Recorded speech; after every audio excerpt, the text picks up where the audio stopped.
Put this banner on.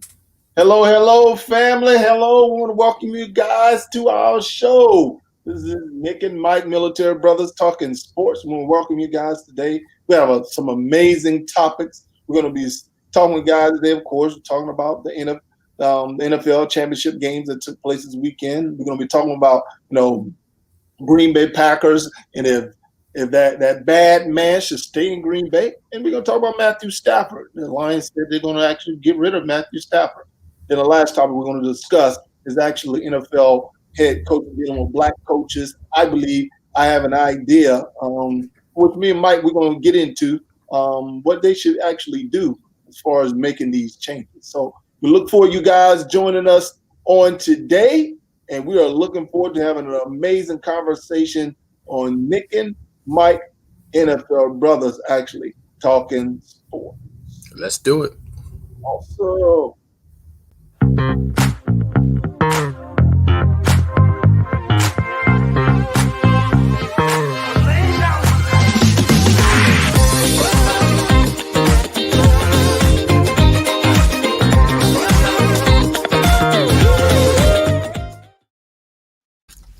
hello, family. Hello, family. Want to welcome you guys to the show. Even though I have my first name Dennis up there, but this is Nick and Mike.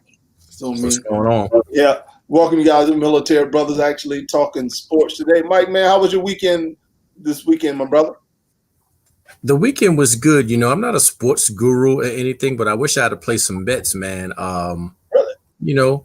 Both of the teams that I predicted would won, and yeah, I'm still broke. So hey, and the ones I predicted would actually win actually lost. I thought the Buffalo Bills and I thought the Green Bay Packers would win. But hey, it happens, my brother. Hey, you win some and you lose some. But that's why we're going to get into this conversation today. That's what I'm looking forward to, the conversation which we're going to actually have today. And like I say, man, let's do it and let's get into this conversation.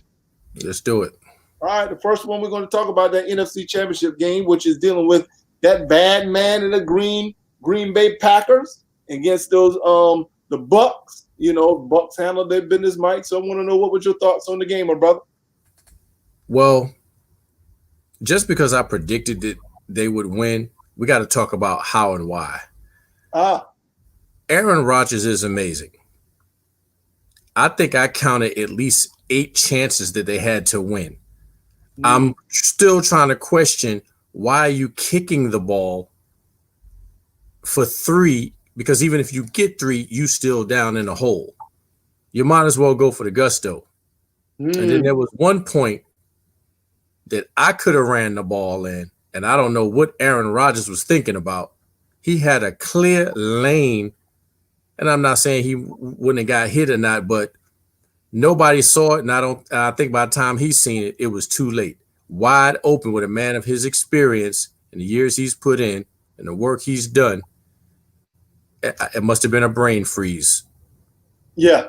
And I know exactly what you're talking about. He was right at the goal line, and it was a clear path. I actually thought he was going to run the ball in. I really thought he was going to actually do that, but then he threw the ball. But my thing is that, man, I don't know what the world the coach was thinking about when it was 4th down. Man, it's the NFC Championship game.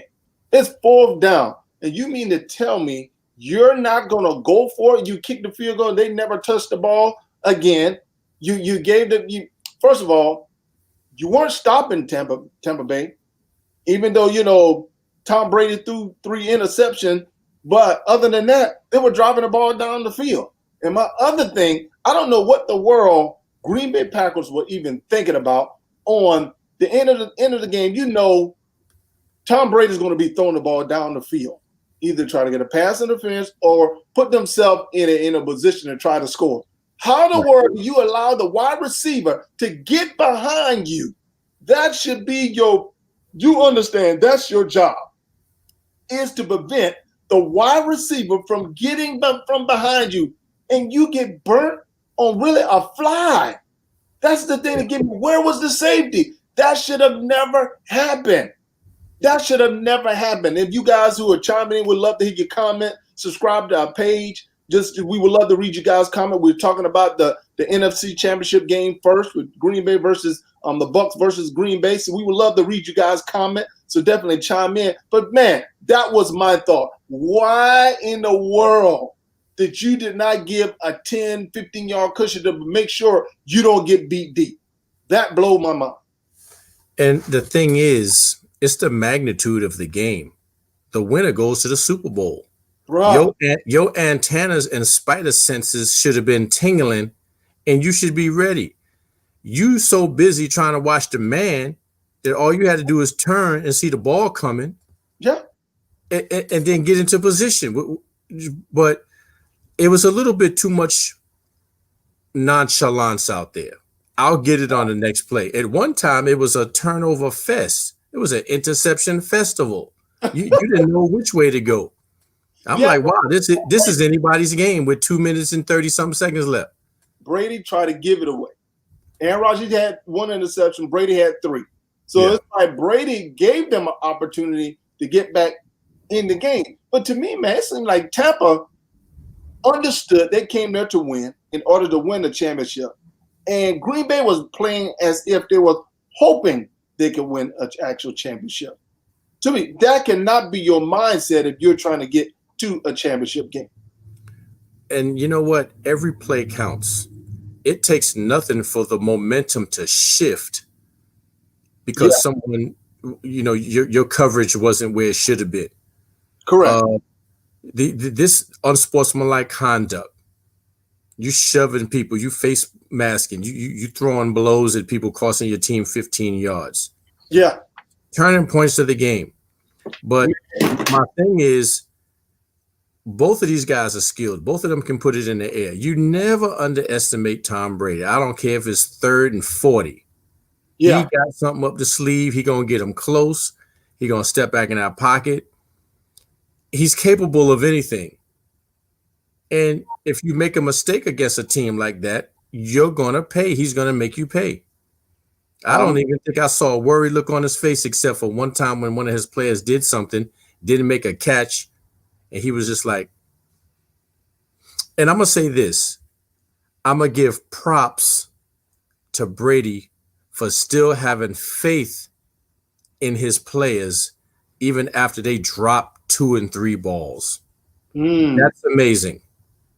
That's amazing, man. Yeah, you have to have that confidence still. Yeah. Yeah. I know you dropped a couple. I need you right here. I'm going to get it to you. Boom. It takes a veteran to do that because a lot of guys will be like, you know what? You just dropped 2 or 3. I'm going to go a different route. The other thing, man, that was impressive by Tampa Bay, their defense came to play. Their defense, man, came to play. Out of the 3 turnovers that they have interception, Green Bay only converted 7 points. Out of the interception and the fumble on that Tampa recovered, Tampa actually got 14 points. You have to take advantage of opportunities when opportunities are presented to you. If you do not take advantage of these opportunities, then guess what? You're going to be doing the woulda, shoulda, coulda, but you did not get the job done. So to me, it's no excuses why Green Bay Packers did not win this game. To me, they played like they didn't even want to win the game. Because they wanted to win the game, trust you me, these little small things that teams who are really understand what they're playing for, they're going to make sure they accomplish these small things. You just said it. It's the small things. It's the little things that count. I think that Green Bay thought that they had it like that. Yes. I don't know the age difference between Brady. Is it 3? What is Brady's 43 and Aaron is 43? Aaron Rodgers is like 36, 37, something like that. Okay. And I'm with you, Daryl. So we said the defense. I'm with you, my brother. I'm with you 100%. They played out of this world. I mean, that defense did their thing, and so I'm with you. But continue, man. Yeah. Defense won the game. No question. Anytime there was a turnover, the defense said, "Hey, let's get the hard hat, the lunch pail, and the boots. Let's go out there and go to work." Well, the thing about it, Tampa Bay Buccaneers, man, that I noticed, man, is that the outside pressure, the ends, was really getting up the field and pushing Aaron Rodgers towards the defensive tackle. And they were pushing the ball, they were pushing the guards in the center back. So it's like they really was closing in on that bad man. But yesterday, man, that bad man had a lot of issues and problems yesterday when they were trying to beat those guys. Yeah. But yeah, they were hungry, and I'll touch base. Someone said that the weather might have been a factor. Yeah. And you know what? I think it was what was it? 28 degrees roughly, about 28, 27. It was cold. It was cold. It was cold. And I understand Tampa's a difference, but some of them players on Tampa, and I don't know which ones, it might even be Brady only, I don't know. You got some of those guys who were born and raised in those type of climates, right? Who might have played college in those climates. But as I said, the magnitude of this game, you still had guys out there with the sleeves, arms out, ready to get it in. You could see their breath, and they just wanted it, man. I mean, and Tampa has some high quality players, man. That might have been there before and said, "Hey, this is what it takes. Let's do it." Yeah, I'm with you, man. Tampa, that's the reason why they brought Tom Brady there. As you know, now they're looking at New England like, "Hey, New England, did you made a mistake by not signing?" But to think about that, though, the thing about it is that New England don't have the talent that they have in Tampa Bay. You can't name one wide receiver on New England team right now. So you can't compare the two. He had that's really the reason why, to be honest with you, that's really the reason why he left Tampa Bay. He looked at what was on the roster as far as New England, and he looked at what was on the roster as far as Tampa Bay is concerned. And he said, okay, I think my roster, that roster is a much better roster than what I had been playing with when I was in New England. So that makes a world of a difference if you can, based on the confidence you have on the team that you're playing for. So I think he looked at the two rosters and said, okay, this roster gives me a much better opportunity as far as winning the championship. And guess who's playing in the Super Bowl? Antonio Sir Twerk-a-Lot Brown. Hey, he didn't play yesterday. I know, but he is going to play in the Super Bowl. Hey, he made the Super Bowl, and just imagine if Antonio Brown was 100%, man, on yesterday. That just goes to show you, man, how dealing with the talent level. There's a big difference in what New England had and what Tom Brady had when he dealt with it in Tampa Bay. So it was a huge discrepancy as far as talent is concerned. The defense is much better. They have more weapons, much better. Running this overall, even the offensive line is much younger, much better than they have in Tampa than they actually have in New England. So you can't compare the two. So, I mean, that's just my take on it. But hats off for those guys. That man is there again. Had to tip my hat. Hey, outside of him and LeBron, are only two who ever actually made it to, I think, championships 10 since the 1990s. They're the only two who accomplished that feat. The only two who made it to the championship, you said, were two teams? No, to NFL to actual championship game since 1990. LeBron James as well as Tom Brady. They're the only two. Oh wow! And let me add, we talked about this, how smart Tom Brady is. Yeah. Let's sit down and look at both rosters. It takes a veteran, a seasoned vet, to sit back and say, you know what? I know I've been with this team for X amount of years. I'm ready for the change. Yeah. Smart to sit down and look and see what you got. That's true. JPP. You should know that guy. Where did that guy come from? The New York Giants. Hello. Act like you know. Super Bowl champ. He got you. I'm very happy for that, brother. Yeah, we're going to transition to the next game, which was the AFC Championship game between the Buffalo Bills, Kansas City Chiefs. I thought the Bills were going to play much better. But I'll tell you what, they started off on fight. They were on point. They jumped out of a 9-0 lead. They were clicking. They were doing good. But it's like Kansas City was just, revving their engines up. Like, okay. And then when they shifted that thing in that right gear, it was like, uh-oh. And the thing I didn't think, Buffalo fell in that trap as they tried to score and run with the Kansas City Chiefs. That's not how you beat the Chiefs. You have to slow the game down. You said it. Solid Slow it down. I said it on Friday when we talked. I said, you do not get in this track meet with them. They started trying to throw the ball with them. They got them in this track meet. And I'm like, and once that happened, I was like, uh-oh, this is a problem. And the other thing that I noticed, man, is how much respect they was giving Hill. Hill was getting the ball, and the guys were like 5 yards off. Then he get around the corner, then he got him backpedaling. I mean, the guy is super fast. And so it's like, then Kelsey is killing them at the tight end position. It's like, dude, what in the world? And just think about it. Guess who's actually in the championship with the Kansas City Chiefs? Le'Veon Bell. 2 former Pittsburgh Steelers. Another former Steeler. But mind you, Ben was saying they were the problem.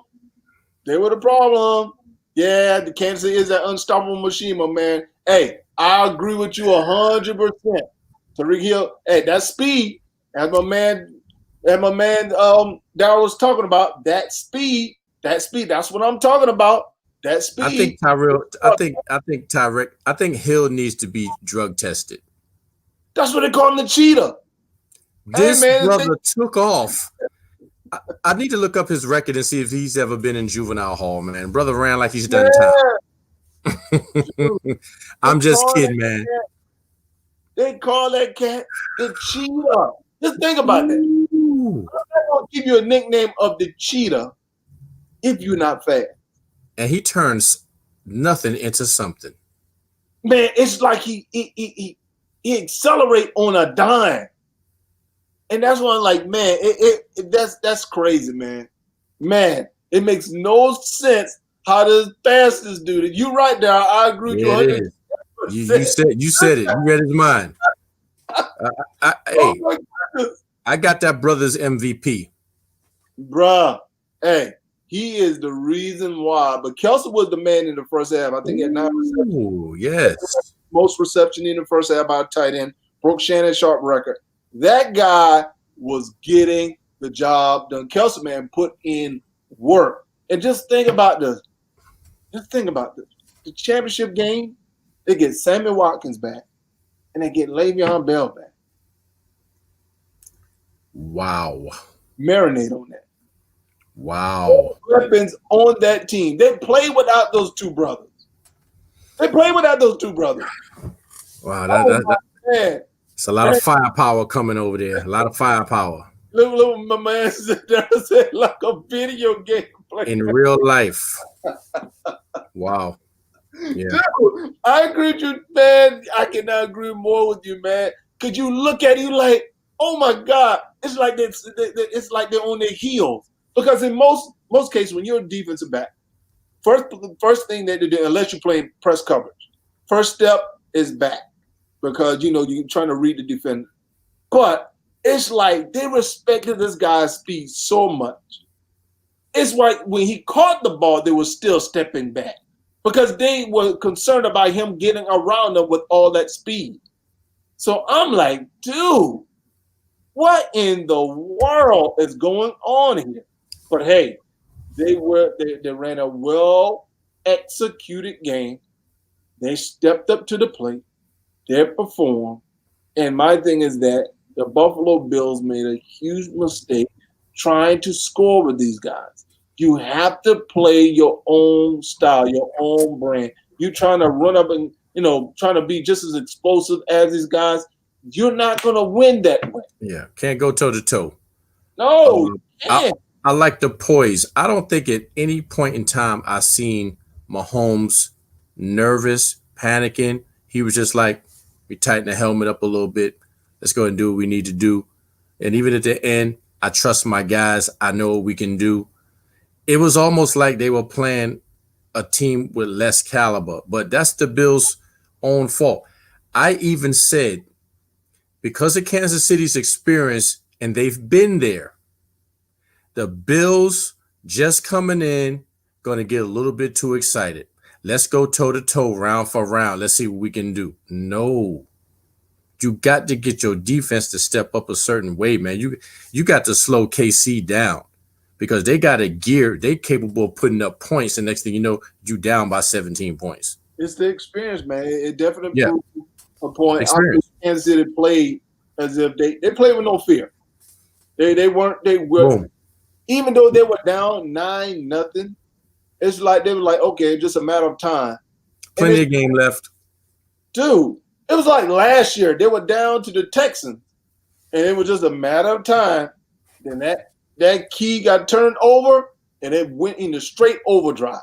So it goes to show you, man, it makes a difference in having confidence in your team and what you're able to accomplish. It's going to be an interesting Super Bowl between. It really is, man. Kansas City has a loaded team, a lot of weapons. Mm-hmm. Mahomes poise, Hill speed. You got dudes who want it, and you have to sit back and just marvel, man. Like, Never Nervous Purvis, if you can remember him, man. The dude just doesn't break stride. He's not sweating. Yeah, I agree with you, my brother. He's Kansas is going to have to put pressure on Tampa Bay to have him make those feet, and he's uncomfortable and worried about getting hit. You're right, because you really watched that game.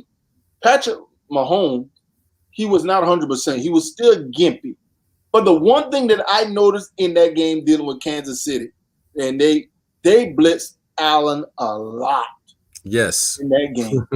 He was running for his life during that game. I said, wow. So it's like they did not give him a lot of time to actually find the open receiver. So he had to make quick throws, quick decisions, and things like that. And it's like Buffalo did not put the same pressure on Patrick Mahomes. And my thing is that he was gimpy. So to me, you need to force pressure on him because you want him to run. You don't want him to sit back in the pocket and sling the ball down the field. No, I want you to run and get out of the pocket because there's a possibility to sprain the ankle, twist the ankle. My thing is that you want to put stress on that injury. And he was dealing with that foot injury, and they didn't put enough pressure on him, actually. And they showed at the end. But, hey, my hat's off to those boys, those guys. They did what they were supposed to do, man. They handled their business.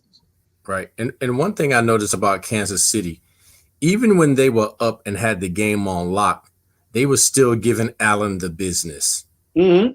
Like, there was no need for the roughhousing and unnecessary sportsmanlike conduct, or none of that. They were still giving it to him. 2 and 3 of coming at him, taking the legs out, knocking them down.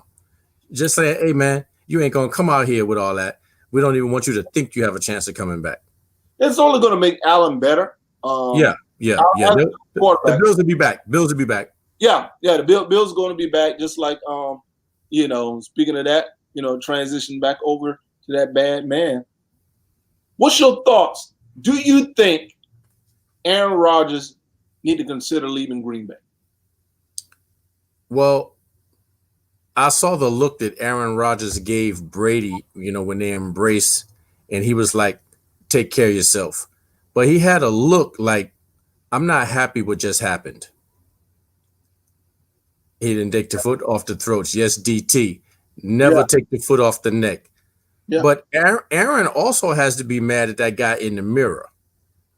You got a chance to go when it's 4th down, go. You got a chance to run it in. That was actually 3rd down. The coach made the decision to go for it to kick the field goal on 4th down. He said Aaron Rodgers called that play on 3rd down. Then he threw the ball or whatever. But my question is, do you think that he should consider going to another team? You almost got there, man. I mean, there was a lot of mental breakdowns and things that just shouldn't have happened, but where would he go? Like, Green Bay is his home, and I know some things didn't go right, and you just didn't take care when you should have. Should have taken charge with the game and dealt with the coach on the sidelines. I was just about to ask you that, Nick. Do you think that Aaron Rodgers had enough juice to say, listen, we're going for it? And just take whatever it is you're going to take. I don't want to say go against the coach's wishes, but with his skill set, a lot could have happened. We're going for it, y'all. Man, but to me, man, your coach and your players have to be on the same sheet of music. My thing is that, one, Aaron Rodgers, they're paying you. As a head coach, I'm paying Aaron Rodgers whatever I'm paying him, one of the highest paid quarterbacks in the league, not to kick field goals. I'm paying you the money that I'm paying you in order to score a touchdown and win ball games. So to me, they should have gone for it on fourth down. But the question is, do you believe that Aaron Rodgers needs to leave Green Bay? This is the reason why I think it's time for Aaron Rodgers to go. Okay, well, I'll say this. Don't know the actual conversation between him and the coach and why that play took place. Now, if the coach said, I don't care what you got to say, Aaron, this is the route we're going, time to leave. But all I know is that dude is an MVP quarterback. With 2 minutes and 30 seconds left, you're down by 8. And the two options are a kick or let Aaron do his thing. I'm going to let Aaron do his thing. But that's not the question. The question is, do you think Aaron Rodgers should request to leave Green Bay or stay in Green Bay? That's the question. If he can't get along with the coach and he had no say-so yesterday, yes, leave. But this is the reason why I think it's time for Aaron Rodgers to go. Okay, the time schedule. Let's go. Since Aaron Rodgers has been the quarterback of the Green Bay Packers have never drafted a number one wide receiver for Aaron Rodgers. This is the second year in a row Aaron Rodgers has made it to the AFC Championship game. Hasn't really gotten them to the Super Bowl. This is also they've also drafted a successor for Aaron Rodgers. So to me, by them drafting Love in this year in the first round, then guess what? That's letting me know that you guys, by you drafting a quarterback in the first round, that's letting me know you're already looking at the future. So to me, if I was Aaron Rodgers, I would request a trade to a team like the Los Angeles Rams. It's a good team to consider. I believe Jared Goff is not the answer of getting the Rams over the hump. Just think about it. The Rams has an amazing defense. You put Aaron Rodgers on that team with those weapons that they have, with that offensive mind head coach that's with the Rams become a team that you really, really, really have to look out for. And that's, to me, if you want to be successful, if Aaron Rodgers really want to win the championship, to me, he needs to go to an organization that will surround him with the pieces that he needs that's going to cause him to be successful.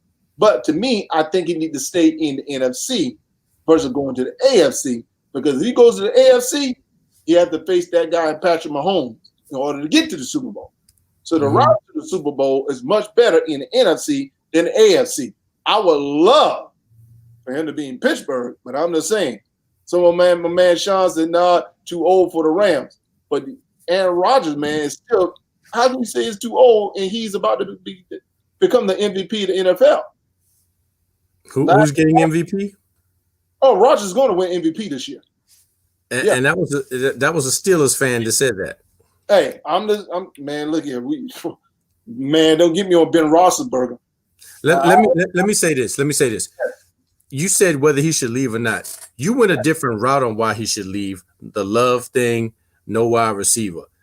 Sometimes when you get disrespected to the fullest, that's the time. And I really think Aaron Rodgers was disrespected yesterday. This is a key situation that can put the team in the Super Bowl, and you take it out of his hands and kick down by 8 with 2:30, and the score was cut to 4 points after the kick. What? No. And Aaron even said, "Well, Aaron Rodgers, what happened? Or I didn't have any. I didn't have a decision on that one. That wasn't my decision. Oh, it's time to roll. It's time to roll. You just cost me the Super Bowl by panicking and kicking the ball because you ain't had no trust in me." I believe that Aaron Rodgers can do what Tom Brady just did with Tampa Bay. He just needs to go to the right team. To me, I think the Rams will be a good choice for him, based upon the Rams being older. My man Sean said he thinks he's too old. To me, is that do you believe that Jared Goff is a better quarterback than Aaron Rodgers? I don't think anybody would take. I'll put it this way: some people will probably, but majority of people will pick Aaron Rodgers over Jared Goff any day of the week. A lot of people believe that Jared Goff is the reason why the Rams can't get over the hump. So to me, you put Aaron Rodgers on that Rams team, you're really talking about a formidable team.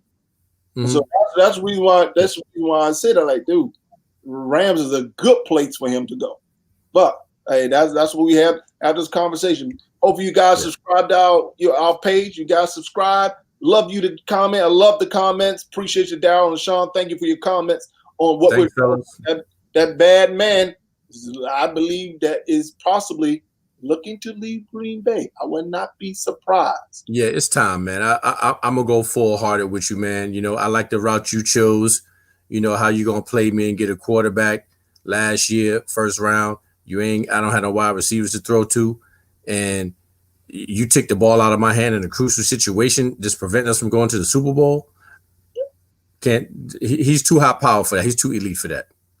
And Sean said he just kept looking at Adam in that situation. I agree with you that there were a lot of decision making that weren't good decision makers. But my thing is that's why you also want to make sure that you put your team in the right position to make sure they're going to be successful. He's going to have to be held accountable for some decision that he made. So I don't disagree with you on that, Sean. I mean, when you see those things, like, hey, you have to make right decisions, my man. So I'm with you 100% of that. But other than that, man, the other quarterback, there's another quarterback, Mathew Stafford.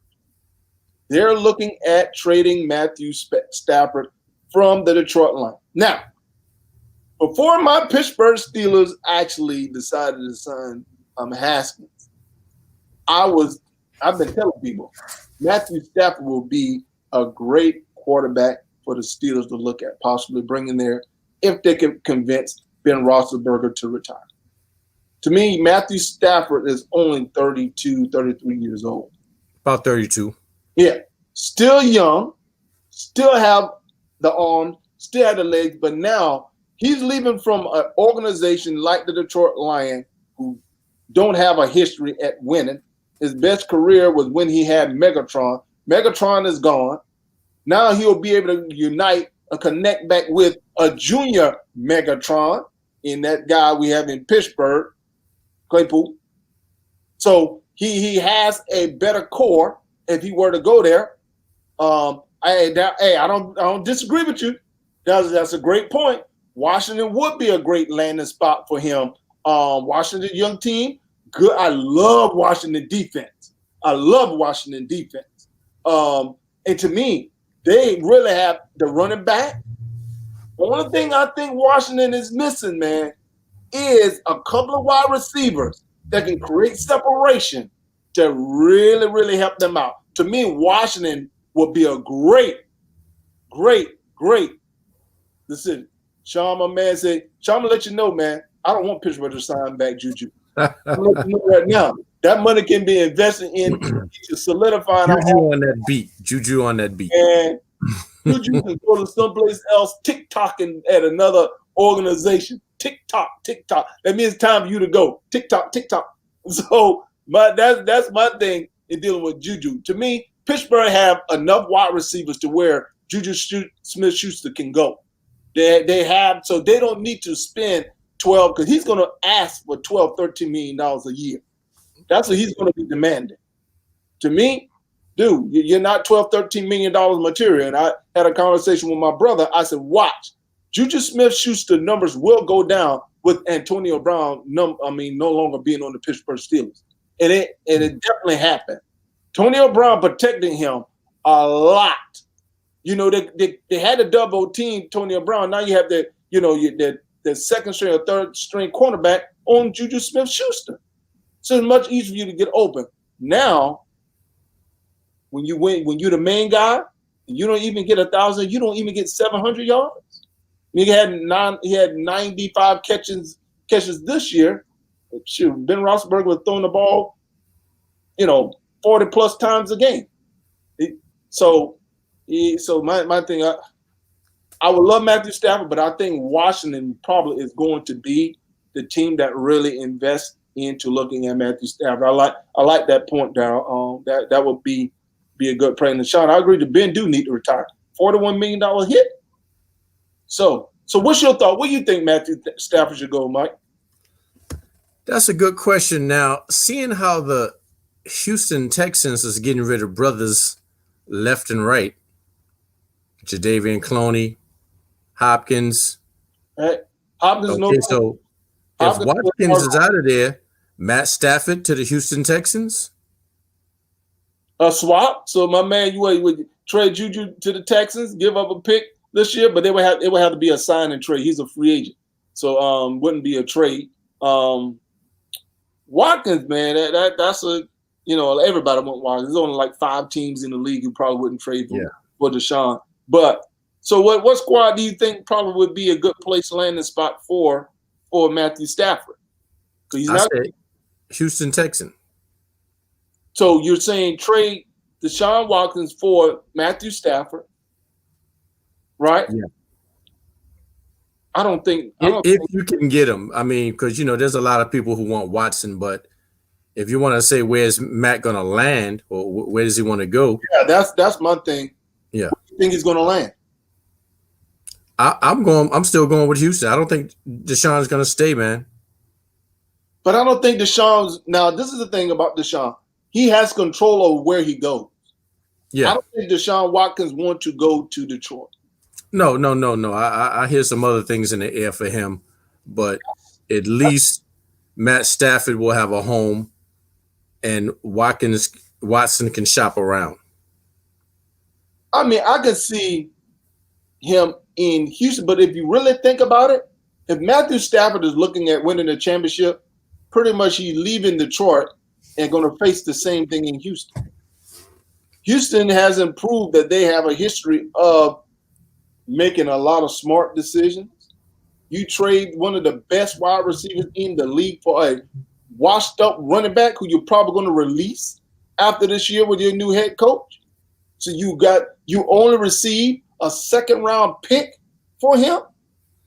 You have to be that. Yeah. That's an organizational problem. Houston has to just regroup everybody, man. Own up everybody. That's probably just going to be a team, a facility. Put on somebody's schedule. And I heard that. Okay, Jets. Yeah. Okay, I heard maybe Miami, but hey. Okay. Snyder don't have no problem with spending the money. But Stafford, like I said, man, I like that Stafford with Washington. To me, Washington, man, in that division, as you know, you have them boys, you have your G-men, Philadelphia, viewed as one of the weakest division in the NFL. And Here we go. No, I'm not. I'm really not throwing rocks at you, man. I'm just saying. Just this season. This is, and I think you agree with me on this. If you're looking at just put yourself in Matthew Stafford perspective. If you're looking at a team, and my man Darryl made this great point, looking at going to a team, Washington has a very good defense. They have a young running back. The offensive line is really not bad. They can afford him. They will give him a contract extension. And they have young wide receivers. So to me, they're only missing a couple of pieces. Just think about it. Washington were looking like a different team when Alex Smith was behind the helmet as far as quarterback. So that lets you know that they're only quarterback away. So that's what I'm saying. I wasn't being, trying to throw stones about your division. I'm just looking at it from Mathew Stafford's standpoint of who provides him the best opportunity for him to win. You got a young defense, great offensive line, and if you think about it, if you look at what they're facing, Dallas organization, Jerry Jones, and to me, Dallas, there's a lot of question mark. You go with Philadelphia. Philadelphia have issues down there. Even with the Eagles, you really think Jones is going to get you guys over the hump? I'm just throwing that out there. Talking about Daniel Jones? Yeah, your quarterback.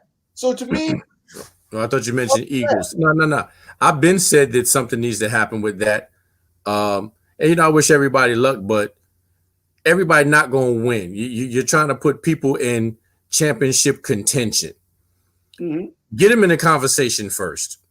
To put Matt Stafford on a team so he can win a championship. I mean, everybody want to win, right? I get what you're saying. Yeah, I just think that I think that Washington, man. I like that Washington choice and selection. I really do. And what they'll probably have to give up a second round for Mathew Stafford. They're not going to give him a first round because of his age. I mean, he's 32, 33 years old. They're giving a contract extension. So to me, that would be a good place for him. But hey, I'm just intrigued. I think the Washington probably is the best place for him to go. Hey, I mean, obviously they needed him this season.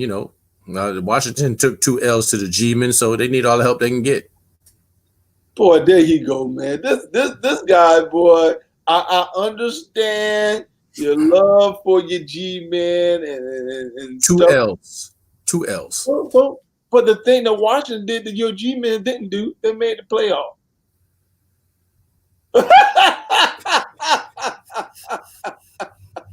Yeah, man. And listen, to be honest with you, I don't like Gettleman as your general manager. Gettleman used to be the Carolina Panthers general manager because I do pull for the Panthers. Okay. General manager here. And here's the reason why Steve Smith left and went to Baltimore. Steve Smith, man, all-time great. Should have never put on a uniform for no other team other than the Carolina Panthers. And because of Gettleman and his mouth and him wanting to play hardball with Steve Smith left along with other players. That's the reason why the Carolina Panthers got rid of that clown. Gettleman is atrocious. Now, didn't the Panthers go to the Super Bowl right after Steve left? It was, I think, 2 years after he left. 2? Okay, give or take. Yeah, I think it was 2 years after he left. Cam won the MVP that particularly, but they did. But with Charlotte after that, guess what? They got rid of Gettleman. I get you, man. I really wish that Steve would have made that trip to the Super Bowl. He deserved it. Yeah, but he did end up making it. Before Cam Gain, he was young, much younger player there. Carolina made the Super Bowl and then lost to New England. I remember it well. We were at Fort Stewart, Georgia. Yeah, see, yeah, back in the day. Yes. Man. So hey, that's my whole thing about it, man. I would love to know you guys' thoughts on. Hey, you guys, thank you guys for supporting us. Make sure you subscribe to our channel, our page, Nick and Mike. Make sure you subscribe, man. We love you guys' feedback. Thank you for the feedback. Wow. I like it. That's so cool. He could keep his cold weather. Jump right in there. Yeah. That's nice right there, Daryl. I appreciate it. I like that, man. Those are two teams you put out there, man, that really, really makes sense.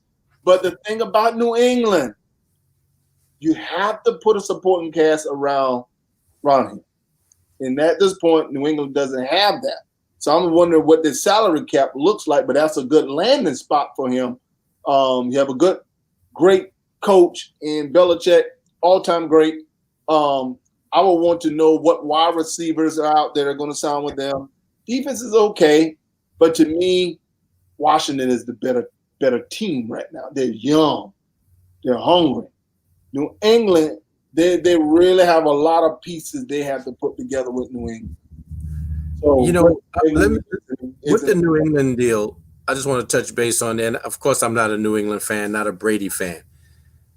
it was just a few years ago that New England kept good pieces. Like every time you turn, they was getting somebody good. Whether it was the Randy Moss, like Garrett Blount, they all Gronkowski. They always had pieces that can get it in and get it done. As of late, they started to dismantle, and that's when Brady had to make a decision. But before that, it's like every player on New England was good or was good for something. They had a crew, man. They were stacked. Yeah.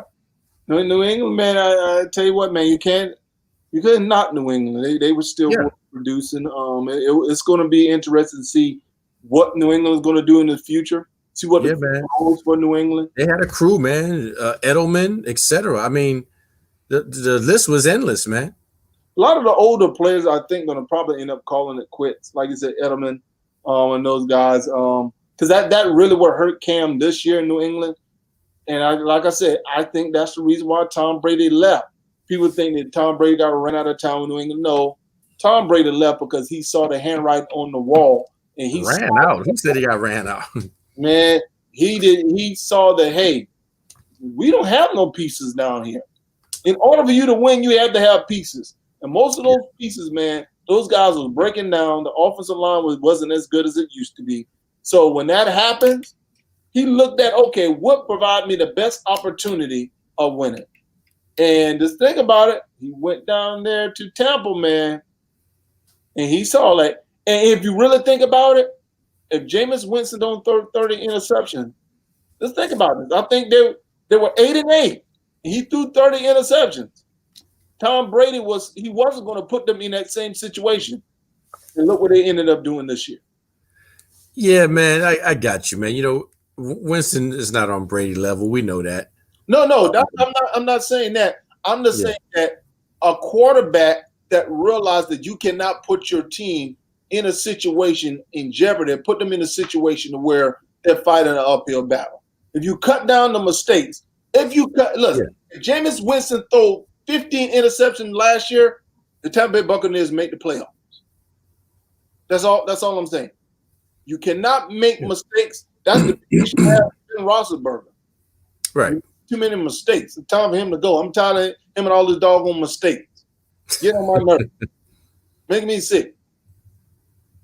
I'm just saying. Yeah, that's I like the logic. Don't put your team in that situation. Yeah. I just think that comes with time and wisdom, man. And I don't make no excuses for anybody. You've been in the league 10 plus years, then you got to start playing like it. Yeah. Hey, it's going to be interesting, man. Interesting. Yeah. All right, my man, we're going to transition to our final topics of today, dealing with NFL black head coaches. And I read an article on it. Do you realize, man, on the Tampa Bay Buccaneers, the majority of those, the offense coordinator, special team coach, the defensive coordinator, and the cornerbacks coach are all black, minority coaches. Mm. But the question, I read this article today, and it was so on point. Until the players start putting pressure on these owners, they're not going to make a change. And I'll give you an example. The NBA. Everyone knows that the players run the NBA. They put pressure on these owners in order to make change. And until the players in the NFL start demanding that they make a change and start really considering these minority qualified head coaches, these coaches are qualified to be head coaches, they're not going to make change. Just look at the Deshaun Watkins situation. He's putting pressure on ownership to like, hey, listen, you know what? I want to leave. And he said that. Houston don't pretty much have a choice because they've already given him $70 million. He already has that in the bank, the signing bonus. So he's like, okay, you have a choice. Either you can trade me, I'm going to sit out. So you put pressure on these owners, they will start making a change.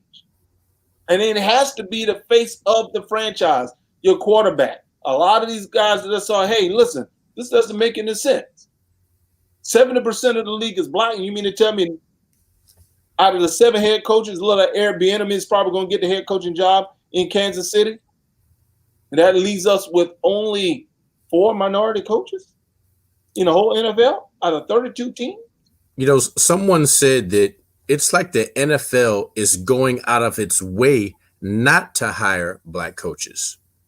Yes. All the staff you just mentioned, you know, Eric. Now, I hear amidst complaints that the Houston Texans are expected to hire a black coach. Don't know how true that is. They interviewed Caldwell as well, the former head coach. Okay. I like Caldwell, man. Like I said, Detroit should have never fired Caldwell. Right. Horrible decision. I think they interviewed 3, including Eric and the Buffalo Bills. Somebody from there. Coordinator.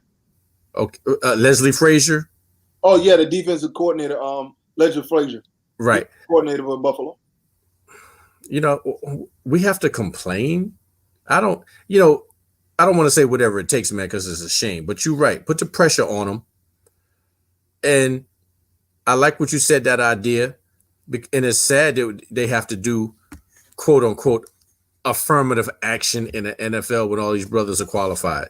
They can get you there, you know, and let's just say, you know, Andy Reid goes down for whatever reason. Yeah, Eric should have a job. But the question is, will he do to people just purposely not hiring black coaches? This is on purpose. There's no moving around and skipping. There's no, should I choose him or that?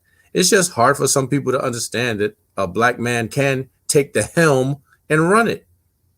Someone posted a picture today, Dylan, showing that the Tampa Bay Buccaneers and the coordinators are black. And one person posted this comment, and he was saying that he feels that stirs up why does it have to be based on race and whatnot. I said, it's not about being based on race. It's about equality. It's about giving a fair shake to everyone that is qualified. Now, who asked that? That's my question. What I did, I asked the person, because whenever I engage someone on a conversation, I like to hear their thoughts. And so, I asked, I said, help me understand your thoughts. And so that's what he said. He said he feels that, by pointing out that, these black coaches on this one team, that he feel like it pushed division. I said, well, let me ask you this.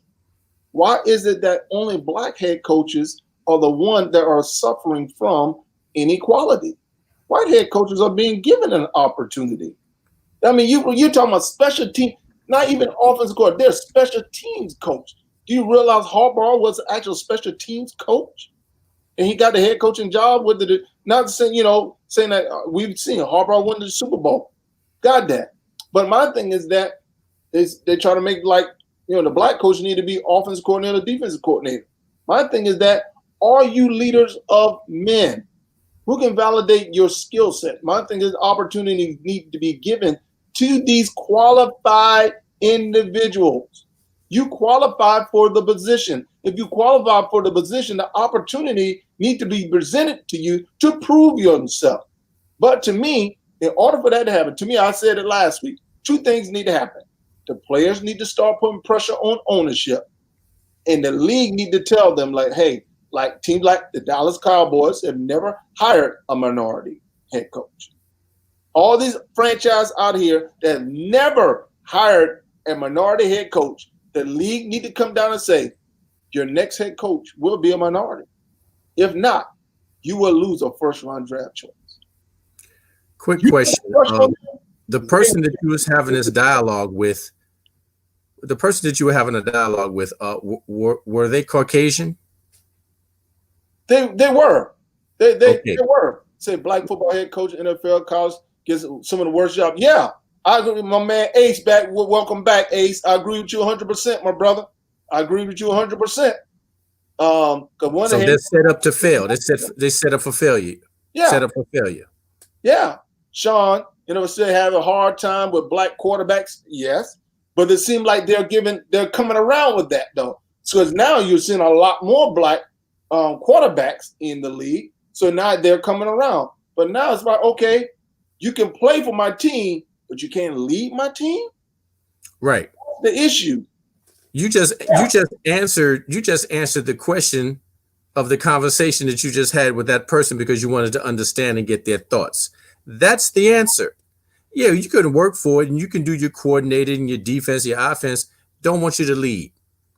It's always we're causing division when we ask for fair play. Yeah. That's an amazing skill that when you're being done wrong, the quote unquote oppressor will make you feel bad. They're the victim.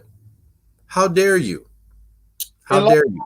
And like you said, man, like my man Sean has said right here, man, about these guys are being great. Giving these guys credit for being great because I said, as it pertains to Eric Bieniemy and the Kansas City Chiefs, when Kansas City offense is clicking, and as we know, they're recognized as one of the best offenses in the league, they don't give credit to Eric Bieniemy. They give all the credit to Andy Reid. Andy Reid is clearly stating that, no, the person who's calling the plays is actually Eric Bieniemy. But they don't want to give him that credit. But they realize Patrick Mahomes, okay, yeah, we don't have no problem with giving Patrick Mahomes, but he's not the head coach. At one time, like Sean was saying, dealing with, struggling, dealing with black, and I think Ace even said it too. Dealing with a lot of these head coaches, man. I forgot my brother who was down at Vanderbilt. He was a head coach. You know how difficult it is to win in Vanderbilt? They just fired this year. Of course. You know how difficult it is? Very, very difficult. Then my man Mike Rice just posted a link. It's very, very difficult to win at Vanderbilt. So and they will pump the Caucasian female kicker and then fire the brother for coaching. Hey, break it down. How does that even happen?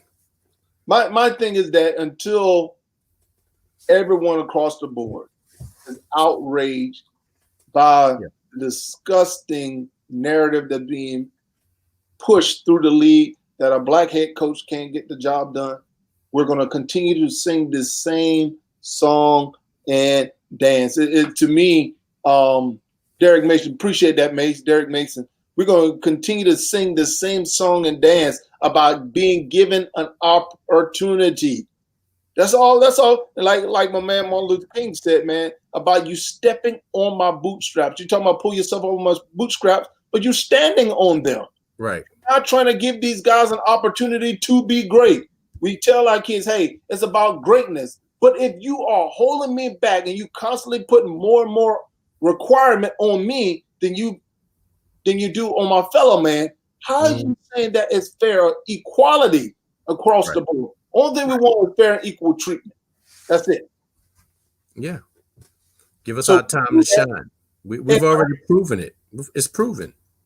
Hey, and I'm saying like this, man. I'll let you know. Mike Tomlin, yeah, he's done a great job in Pittsburgh. I'll let you know, man. I think it's time for Mike Tomlin to go. Because to me, I said it before, man. The players there have stopped listening to him, and now it's hey man. A lot of people say, hey, he won with Bill Cowher players. He got to the Super Bowl twice, and so, but it's going to be interesting, man. So, hey, it is what it is, man. So, hey, man, as we, transit towards the end of the show, man. Let's see what my man here, Sean, said. Yeah, prime time example. Yeah, Matt Patricia. Yeah, Matt Patricia. Yeah, and I said that. You got rid of Caldwell, and Caldwell, man, was 8-8. You bringing in Patricia. Patricia couldn't get 7 wins, man. Man, looking like a lumberjack coming to a doggone interview trying to be, man, come on, Doc. Come on, man. Should have never been a head coach. There's a defensive coordinator. Leader of men. But got any parting thoughts before we end our show today, my brother? Well, I'm just going to say this. You spoke on something, and it is heavy on all of our hearts. We shouldn't have to beg. We shouldn't have to make it mandatory that you'll lose a draft pick. The body of work is proven by all the OCs. you got a bomb team, a dynamite team with Kansas City. He just told you these brothers are calling the plays. We can get the job done. I just don't know what it'll take, but we deserve the same chance, an era to fall. You don't put nobody on a horrible team, and then when it doesn't go right, let's get rid of them. Then you put the same coach on the same team of another color, he gets all the chances in the world. I doubt if any black head coach goes to an organization with the intent to fail on purpose. Hey, my man, that's a good way to end the show. Family, yes, please sir. Subscribe to our page. We appreciate you guys joining us today. Tell your friends. I'm Nick. I'm Mike. And we are Military Brothers Talking Sports. You guys have a wonderful, blessed day. Make sure you tune in on tomorrow as we talk about some hot sport topics. Peace.